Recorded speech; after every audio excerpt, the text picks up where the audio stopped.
न जाति न पाति न धर्म न मजहब, सिर्फ सुशासन और विकास पर विश्वास। बिहार विधानसभा चुनाव की जनादेश का यही संदेश है। यह मुद्दा सभी अन्य मुद्दों पर भारी रहा।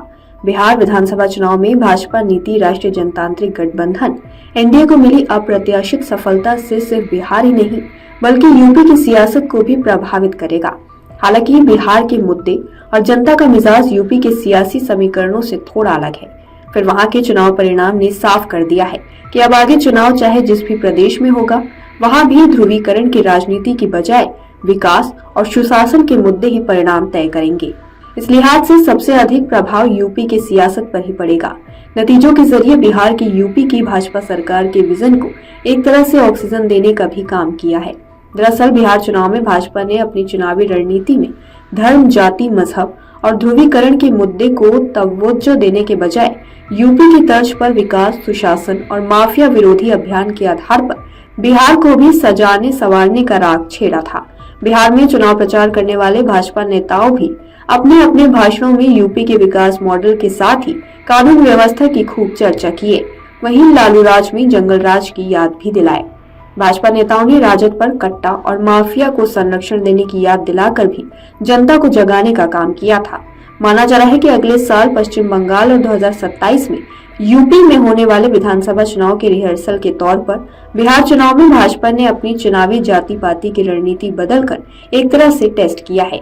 क्योंकि इस टेस्ट में भाजपा गठबंधन पास हो गया है, इसलिए माना जा रहा है कि भाजपा यूपी के सियासी मैदान में भी इसी रणनीति के आधार पर उतरेगी। भाजपा ने जिस तरीके से इस बार बिहार में महिला और युवाओं के कल्याण के मुद्दे को लेकर चुनावी समर में उतरी है, तो मतदाताओं ने भी उसे हाथों हाथ लिया है और जनता का भरोसा जीतने में एनडीए कामयाब रही है।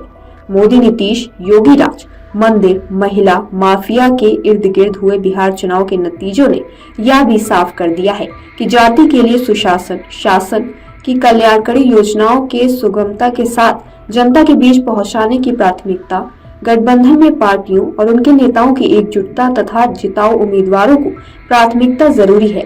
नई पीढ़ी की पसंद से बदली बिहार की सियासत का रंग निश्चित रूप से यूपी में भी भाजपा को 27 के विधानसभा चुनाव के लिए जमीन तैयार करने में मदद करेगा। ऐसा भी नहीं है कि इन परिणामों में सिर्फ विपक्ष के लिए ही नहीं बल्कि बिहार चुनाव के नतीजों में सत्तारूढ़ दल भाजपा के लिए भी कुछ सबक छिपे दिख रहे हैं। बिहार चुनाव प्रचार के दौरान यूपी के मुख्यमंत्री योगी आदित्यनाथ की जबरदस्त मांग, उनकी सभाओं में कई जगह बुलडोजर के साथ लोगों का जुटना और खुद योगी का बिहार के दुर्दांत अपराधी रहे शहाबुद्दीन के सिवान क्षेत्र में कानून व्यवस्था के मुद्दे पर दहाड़ तथा बिहार में कई जगह यूपी की बेहतर कानून व्यवस्था को लेकर जनता के बीच से उठने वाली आवाज के बीच नीतीश के सुशासन बाबू की छवि का असर दिखा।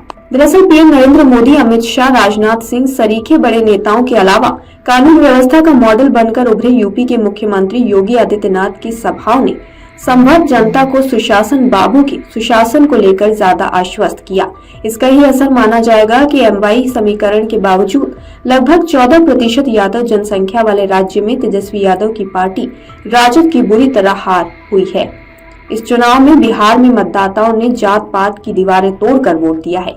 यह संकेत यूपी में न सिर्फ विपक्ष को अपनी राजनीति और राजनीतिक मुद्दों को लेकर सचेत करने वाला है बल्कि भाजपा को भी यह संदेश दे रहे हैं कि लगभग बिहार जितनी ही यादव आबादी वाले उत्तर प्रदेश में वे अगर इनको जोड़ने के लिए काम करें तो इनका वोट भी उनके पक्ष में आ सकता है। बिहार चुनाव में भाजपा के लिए एक उत्साहजनक संकेत यह भी रहा कि मुस्लिम और यादव वर्ग लोगों ने इस चुनाव में भाजपा से दूरी बनाते हुए भी तमाम सीटों पर जेडीयू का समर्थन किया है।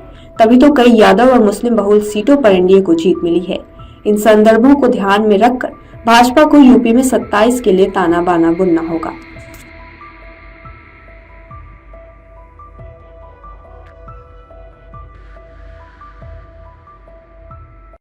अगर आप ये वीडियो YouTube पर देख रहे हैं तो हमारे चैनल को सब्सक्राइब कर बेल आइकन दबाएं और Facebook पर देख रहे हैं तो हमारे पेज को लाइक करें।